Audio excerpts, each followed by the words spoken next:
Hey ho people. Hope you're having a fine Elden Ring. I know I am. Today I have a bit of a longer video for you. I'm going to be going over the stats in Elden Ring, how to level, what all the stats do, how you should level your character. Pretty much more of a beginner's guide to the game and how to approach actually building your character for either, PvE, PvP, whatever your plan is. When you come into a From Software game, if it's your first time playing one of these titles, you know, the leveling system can be a bit intimidating at times. There's a lot of stats with a lot of numbers and a lot of names, and you're never quite sure what you want to do, especially if you've heard of how punishing these sorts of games can be. It can always be difficult as you're worried about investing a stat into the wrong spot and then regretting it later down the line. First, I should say that if you're worried about investing your attributes wrong, you should sort of quell those worries, because later on in this game, you do get the ability to respec your character multiple times, actually, so long as you have a certain item. So if you end up making a mistake, putting a level in the wrong spot, deciding you don't like something, you can always go back and alter that later down the line. So don't worry too much about that. The primary way you level in this game, or really the only way you level in this game, I should say, is by spending your runes. Runes are gained pretty much primarily through defeating enemies. They can also be obtained by selling items or using consumable golden runes, as they're called. Each time you level up, it costs a certain number of runes. As you can see on my stat sheet here, it tells me this. It says the runes I need to level up are 775. Every time you level up, the runes needed to advance to the next level gets increased. So as you keep leveling up, it gets more and more expensive to level your character up, but the game begins throwing more and more runes at you, so it kind of evens out. But overall, you start being able to level less as you go through the game. Additionally, you do spend your runes on everything else. So items, consumables, materials, anything you need to buy or purchase, you'll have to spend runes on. So you do need to make a decision on how you want to spend your runes when you have them. So moving forward, first and foremost, if you are in the actual game yourself, you can press the select button on your controller, go to explanation, and it actually gives you a little bit of a description for everything here, what everything does. It is super useful if you're a new player, but also it can be a bit... This can still be a little bit obtuse, some of the language that's used and how they describe things. And also, you still might have zero idea what any of these stats do, or what they're actually used for, or what you even want to do with these stats. So that's what I'm going to be talking about today. So starting off, we have Vigor. I first want to say that this is just like a fresh character I made. Let me state that first. This is going to be my PvP character moving forward. I chose the starting class Hero. As you know, there are multiple starting classes in this game. The starting class really just determines what your starting stats are and what your starting gear is. Outside of that, you're not really locked out of anything based on your starting class. You can even buy the starting gear or starting armor from merchants later in the game, so don't even worry about if you like the look of how a certain class is but don't like the stats. You can always buy that armor later from a specific merchant. Otherwise, it's literally just your stats, and additionally, as you level up, what your starting class is pretty much matters less and less. After a good number of levels, the starting classes essentially kind of flatline in terms of what level you're actually able to reach certain stats with. But obviously, if you have a specific goal in mind, you should certainly look at the stats, especially after watching this video. If you have a specific build you're trying to do, definitely look at some of the stats that the starting classes have and choose the one that maybe best suits you. Anyways, continuing, first stat here on the list is Vigor. Vigor is the stat that pretty much determines your overall HP, as well as affecting your immunity stat, which determines your resistance to poison and scarlet rot, which are two afflictions or debuffs this game has, whatever you want to call them, status effects, if you will. Poison and Scarlet Rot. Poison isn't as bad in this game. There isn't actually a whole lot of poison, or at least I haven't noticed it compared to the Dark Souls games. In Dark Souls games, I feel like there was always a lot of poison. In this game, it feels like there's less poison. Scarlet Rot, on the other hand, though, is super lethal, super deadly, and it is literally everywhere, especially in certain areas. You encounter it a lot, so be ready for that. It might be worth carrying around consumables that can actually cure that, or having a spell on hand that can cure that. Otherwise, leveling your Vigor will certainly help with being able to resist that kind of stuff. But primarily the reason you're leveling Vigor is because it increases your health. And in my opinion, Vigor is, without a doubt, doesn't matter what kind of character you're playing, doesn't matter what kind of build you're doing, Vigor is the most important stat in the game, hands down. This game throws a lot of high damage enemies at you. There's a lot of enemies in this game that deal a fuck ton of damage to you. Even in the early game, in the mid game, in the late game, pretty much throughout the entire game, the game is constantly basically stat checking you for how much HP you have. And if you're not leveling your HP, if you're skimping on it and trying to go more for damage, it's really going to suck, trust me. You're just going to be getting one shot or two shot by most of the major enemies in the game. Obviously, smaller enemies are still going to take a while to kill you, especially if you've got good gear on or you're particularly beefy. But damage in this game is pretty high, even for a From Software game. Coming off like the Dark Souls games, someone who's played Bloodborne, I've pretty much played every From Software game. This game has exceptionally high damage numbers, so you're definitely going to want to level your Vigor. And the soft cap for Vigor has actually gone up. Pretty much the soft cap for every stat has gone up. I have a little stat sheet here for soft caps on my second monitor. It's something I found on Reddit. You can pretty much find it if you just go on Google and look up Elden Ring soft caps Reddit or something. It'll be like the first result. It's pretty popular. But the soft caps for Vigor are 40 and 60. What a soft cap means basically is once you hit a soft cap, leveling past that point, you're going to receive less from leveling that stat. That doesn't mean you shouldn't level past that point. In fact, the first soft cap for Vigor is 40, but honestly, I would level past 40, especially, if you're just PvEing, if you're doing a full run of the game for the first time. Like, I ended my first run with, like, 47 Vigor or something. Like, I would go at least up to 50, maybe even to the second soft cap of 60. The stuff in this game does a lot of damage, and it never hurts having more health, because the more HP you have, the more damage you can take. The less you're dying. The less you're dying, the less you're committing an act of gamer rage and throwing your controller across the room, or something like that. So definitely want to be leveling that. But the soft caps are 40 and 60. The hard cap for every stat in this game, obviously, is 99. Hard cap just means you literally can't go past that no matter what. Every stat in this game hard caps at 99, but you're almost never going up to 99 unless you're committing to some kind of meme build, or you're actually just going to the max level. You're just going through all the New Game Plus cycles and going as far as possible, which is obviously something that's very fun, and I've done it in the past. But it takes you a long time to hit those, and you're never going to hit that on your first run, like I said. And I would actually advise against hitting that on your first run, because that means you're often sacrificing your other stats, which isn't always the best. Especially if you're new to the game, you want a good balance of stats. But Vigor, level up your Vigor. For the love of God, please level up your Vigor, especially if you're doing PvP.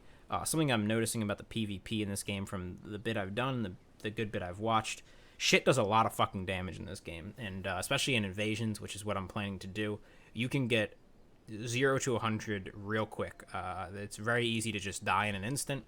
So think about the amount of health someone would normally have if you're invading in an area. Think about the health that they would normally have, and then go like 5 levels, maybe even 10 levels higher than that. You're going to want a lot of health.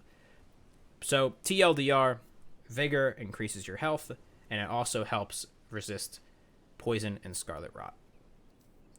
Your mind is a less important stat, actually, depending on your build, obviously, where Vigor is, in my opinion, the most important attribute in the entire game. Mind is less so. If you're a spellcaster, it's pretty darn important, because you'll need it to cast spells. Basically, your mind increases your mana. It also affects your focus stat, which resists sleep and I believe madness. I want to double check that real quick. I'm pretty sure it's sleep and madness. Madness is pretty prevalent in this game. There's a lot of things that inflict madness, and madness is pretty nasty. At lower health levels, it pretty much insta-kills you. At higher health, you can definitely survive it. Sleep, I didn't actually notice anything to like inflict sleep on my first run through of the game. I don't know if I was maybe missing something, or maybe I just like it did happen and I didn't even notice the stat effect come up. But it's not very prevalent, so I wouldn't worry about it too much. But mainly you're leveling mind for the fact that it increases your mana, or FP as it's called in this game. And that's going to be used for casting spells, summoning via the Spirit Ashes, as well as using Ashes of War, or Weapon Arts, as they were called before. And depending on what kind of character you're playing, this could be a very important stat, or it could really not be that important of a stat. They're definitely incentivizing the use of mana a lot more in this game, hence the whole Spirit Ashes thing being available to everyone, and the fact that Ashes of War are so important in this game. The weapon arts are really, really crazy and do a lot of damage. But otherwise, if you're a spellcaster, you're definitely going to want to pump a lot of levels into mind. It soft caps at 55, and the soft caps again at 60. However, I don't think you'd be going that high, unless you're playing like a pure spellcaster kind of build. Otherwise, though, I think I did like a Faith character, like a Faith melee hybrid character for my first PvE run of the game. I think I ended somewhere around like 30 mind. It was enough FP to cast anything I'd want to cast and be able to use plenty of spells. If you're familiar with previous FromSoft titles, Dark Souls games mostly, you'll recognize that Mind, or what it was essentially its equivalent in previous games, Attunement, no longer determines your spell slots. Your spell slots in this game, or what you use to actually be able to hold spells, is determined by an item you pick up in the overworld called a Memory Stone. This is accessible via anyone. Doesn't matter what stats you have. You can pick this up even if you're not even a magic character, and it just gives you one extra spell slot. It's not a talisman. It just happens to your character. I think it's a great change, honestly. It means you can have plenty of spells to use, but maybe not have to invest in mind that much. Maybe if you just want to make them all sort of curative spells like heals or buffs or anything like that, you don't have to invest too much into that whole stat. But otherwise, the fact that they removed that did make it so you didn't have to invest in this stat as much, because you'll have plenty of spell slots to work with. So, kind of gauge it yourself. Like I said, if you're a spellcaster, you'll level it a lot. If you're not a spellcaster, you probably won't level it as much. Next up is your Endurance. Endurance is a stat that affects quite a number of things. Your overall stamina is the most notable of them, or the most noticeable, I should say. Next to that is your equipment load, which is probably the second most important. It can also affect your robustness, as it's called, which is your resistance to bleeding, or hemorrhage as the game likes to call it, and frostbite. Bleed and frostbite. Bleed is pretty prevalent in the game. Once again, each of these like resistance stats seem to have one thing that's pretty prevalent in the game and one thing that's not as prevalent. Bleed is fairly prevalent in the game. There's a lot of things that inflict bleed on you. Frostbite isn't as prevalent, but it's actually definitely shows up more so than something like sleep, or it definitely shows up more than something like sleep. So it's definitely there, and it's definitely a threat. Leveling your endurance is never a bad idea, especially if you're planning on playing a pure melee character. You'll need a lot of stamina to work with, or you're planning on using a lot of heavy shit. Otherwise, it all depends. This is similar to mine. This is a very character-dependent stat. It's something that you can certainly sacrifice a little bit on if you're not playing a pure melee. If you're playing more of a spellcaster, you won't be using too much stamina. You won't be carrying a whole lot of heavy gear. If you're playing a character that's going to be using lightweight stuff, then you don't need to invest in it as much. But it's definitely worth putting some levels into endurance. You certainly don't want to never level endurance. You want enough stamina to be able to do any kind of action you'd want to do in combat, as well as be able to roll. Because any action you do pretty much consumes your stamina, whether it's rolling, spell casting, jumping, or attacking, obviously. So you want to sort of think about what you'd be doing in combat, and you want enough endurance to compensate for that. Otherwise, I don't really have too much else to say about endurance. Maybe equip load. So endurance increases your equip load, obviously, and equip load is pretty important because if you go over 70% of your equipment load, the game will actually tell you. You'll go into this thing called heavy load, as the game calls it.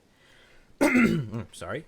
And when you go into heavy load, your character slows down, and their rolling, the most important part of it, becomes a lot slower, and I'm pretty sure it actually loses iframes, and you never want that to happen. There is pretty much a zero reason to ever be in heavy load. There's no benefit from it. You don't get a bonus to not being able to be staggered. You don't get like a resistance bonus. It is almost entirely just a deficit, so you never want that to happen. And that's why you certainly want to invest in endurance. If you're planning on using really, really heavyweight gear, then you definitely want to invest enough points in endurance to be able to hold all of that without entering heavy load. I'm going to take a quick sip of water here. Realizing I'm doing a lot of talking. Moving on to the next stat, we have strength.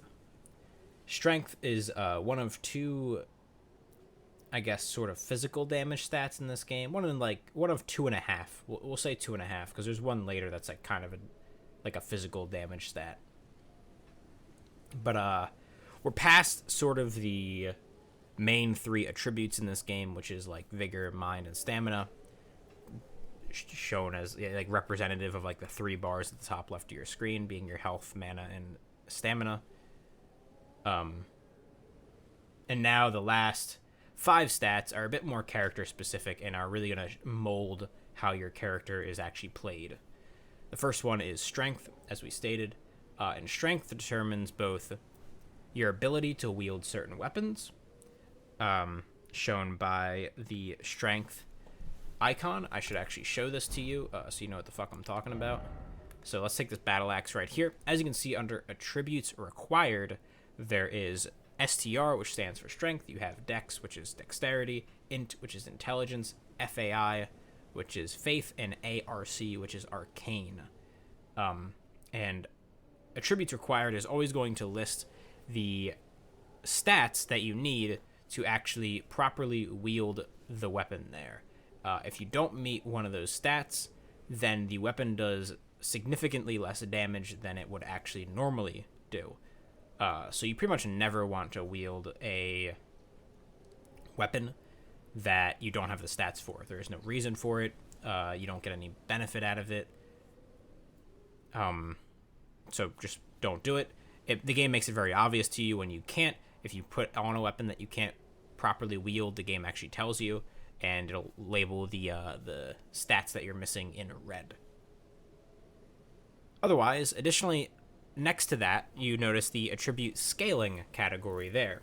You'll see strength with a D and dex with a D for this battle axe that my character currently has. And man, my throat is like, I was not as prepared for talking this much as I thought I was, to be honest. And I apologize for that. So if my voice starts sounding a little raspy, that might be why. But attribute scaling, you have a D in strength and a D in dex. And what attribute scaling is basically, so under attack power, you have physical, and you have 123, which is the weapon's base damage, plus 15. That number next to the plus is the bonus damage you're receiving. That bonus damage is determined by your actual stats. In this case, the weapon scales equally with both strength and dex. This is shown by the letters here under attribute scaling. It goes from, I think if I'm correct about this, it goes from E D, C, B, A, and S, S being the highest, E being the lowest. So the more I invest in either strength or dex, the more the bonus damage of this weapon will increase. And obviously that applies to any other stat that might be there, whether it's faith, dex, arcane, or intelligence. Any of those stats, the letter will tell you how well it scales with them. Now that my little diatribe about strength and how it works, that applies also to, like I said, any of the other stats we're going to talk about moving forward. Dex, intelligence, faith, arcane, it all applies to those. So strength obviously does that. It also increases your physical defense, which is a nice side effect of it. A lot of stuff does physical damage in this game, and resistance is certainly quite nice in this game, as, like I said earlier, everything does so much damage. But yeah, you definitely want some level of resistance. Otherwise, the bonus damage you're taking is going to be pretty wacky. So strength helps with that a little bit. But if you're not planning on playing a strength character, you probably won't be leveling your strength all that much. Strength weapons are usually kind of the big hit, big unga bunga weapons, the real heavy stuff. Basically attack slow, but deal a lot of damage in one hit. So if you're a fan of like great swords, bigger great swords, warhammers, battle axes, stuff that does a lot of damage each hit but might not attack the fastest, then strength might be kind of your go-to here. The soft caps for strength are 20, 55, and 80. So if you're maybe running a pure strength build, you'd probably go up to 55 strength to really hit that second soft cap and get a lot of damage out of it. I also forgot to state the soft caps for endurance, which is 50 for the stamina aspect of it, and at 25 and 60 for the equip load aspect of it. So there's two different sides there for the soft caps. So if you're interested in the weapons that are probably going to be supplied to you with strength, if what I said interests you, then you might want to level up your strength a bit more. Might be the sort of playstyle you're looking for. Dexterity is essentially the opposite of strength. We already talked about how the damage stats work.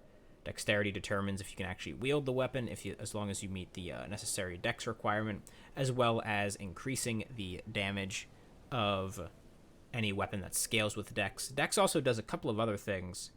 It reduces the casting time of spells, which is kind of nice if you're a spellcaster. It makes fall damage less, which is super nice, and it also makes it harder to get knocked off your horse. So it does a lot of maybe quality of life things, particularly for traversing the landscape. Otherwise, though, the primary aspect of it is going to be that damage part of it with weapons. And dexterity weapons are basically the opposite of strength weapons. They're your fast, they don't hit as hard type of thing, but they attack a lot faster than strength weapons. Typically, you got stuff like daggers, straight swords, katanas, curved swords. If any of those interest you, then dexterity might be kind of your go-to here. Otherwise, that's pretty much dex for you. Not sure what else to say about it. But moving on, we have intelligence. Intelligence is going to be the first of 3 magic stats, or first of 2.5 magic stats. Arcane, the bottom stat there, is kind of a weird stat. We'll talk about it in a second.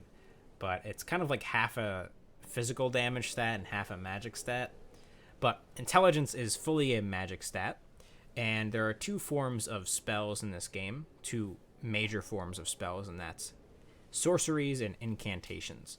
Sorceries are typically cast via your intelligence. They usually require more intelligence, while incantations are usually cast with your faith and require more faith. There are some sorceries and incantations that sort of break this dichotomy, but that is typically the categorization that is used. Similarly to how weapons worked, spells have certain intelligence, faith, or even arcane requirements, and you'll have to meet those requirements if you actually want to use the spell in question. Otherwise, once you meet the spell, your damage does increase with the how high your intelligence is. Your damage will increase with the spells. And in addition to doing all that, it also increases your magic resistance. There is a whole section of this game that has a whole lot of magic damage in it, so that can definitely be pretty helpful for you. But if you're not planning on casting sorceries, then intelligence is probably not something you're going to be leveling up. There are weapons in this game that scale with the magic stats. There are weapons that scale with intelligence. There are weapons that scale with faith. There are weapons that scale with arcane. You can even make weapons scale with any of those 3 stats. So as far as your weapon choices go, don't feel the need that you're going to be doing less damage and you're only going to be doing damage with your spells. The spells are there as a added bonus, and sorceries definitely hit pretty hard in this game. If you're doing sorceries, if you're doing intelligence, you'll probably be spellcasting a little bit more than if you're doing faith. But you still need a good weapon to back you up in case you run out of mana. And there are plenty of weapons in this game that scale with an intelligence. And if none of the weapons that by default scale with intelligence kind of appeal to you, you can make any weapon scale with intelligence. So you're never at a loss. Next, we have faith. Oh, forgot about the soft caps. Again, I forgot the soft caps for dexterity, actually. Well, the soft caps for dex are the same as strength. It's 20, 55, 80. For intelligence, it's 20, 50, and 80. So a little bit lower on the second soft cap than dex or strength. This also applies to faith and arcane. I'm going to say that right now. This is for attack rating, by the way. So this is how your weapons are actually scaled. It doesn't apply to spells. And for int, faith, and arcane, it's going to be 20, 50, 80. Now, for sorcery scaling, this is how your spells are actually scaled and how they deal bonus damage. For intelligence and faith, it's going to be 60 and 80. Sorcery scaling for intelligence, incantation scaling for faith. And for arcane, your incantation scaling soft caps are going to be 30 and 45. So a little bit lower because arcane is kind of a wacky stat. But like I said, we'll get into that. Next is faith. Faith determines how well you scale your incantations, which are another magic category next to sorceries. Incantations are a bit more of a interesting lot, where sorceries are kind of your straight up cast spell, deal damage. There's multiple ways to do it, multiple flavors of ways of dealing damage. Intelligence is definitely the more brute force way of dealing spell damage. Incantations have a lot of tools at their disposal. There's often a lot of heals, there's a lot of self buffs, there's a lot of way to inflict status effects, and of course there's still ways to just cast a spell and deal damage. Not, in my opinion, or at least from my experience, not as much as, say, some of the sorceries in this game, but still some pretty good damage. Faith always works really well as like a hybrid kind of character. If you're going to play sort of like a battle mage kind of archetype, then Faith is a really good stat to invest into, as well as maybe like strength and dex, because you're getting all those heals and buffs for yourself, which really help out in combat. I'm trying to think of what else Faith might be used for. It's actually not used for anything else outside of, meeting the requirements for incantations and actually scaling incantations. So that's pretty much it for Faith. If incantations are kind of like what I just said about them, if you feel like that appeals to you, then invest in it. It's what I did for my first run. Faith in this game is actually really, really good, so I can highly recommend it. And it's pretty forgiving as you get access to a lot of really nice heals in this game. So could help you out if you run out of some of your healing flasks. Lastly, but not leastly, we have Arcane, which is all kinds of wacky stat. Arcane, probably best to just talk about what it does first. It first increases your item discovery, which is your likelihood of actually getting an item drop from killing an enemy, which is very nice to alleviate the pains that is farming for a specific item. In combat, though, that really has no staying power. It increases your defense against holy damage. It increases your vitality, which is your resistance to a thing called death or death blight, which is basically just a status effect that instantly kills you if you get inflicted by it. And it also scales certain sorceries and incantations.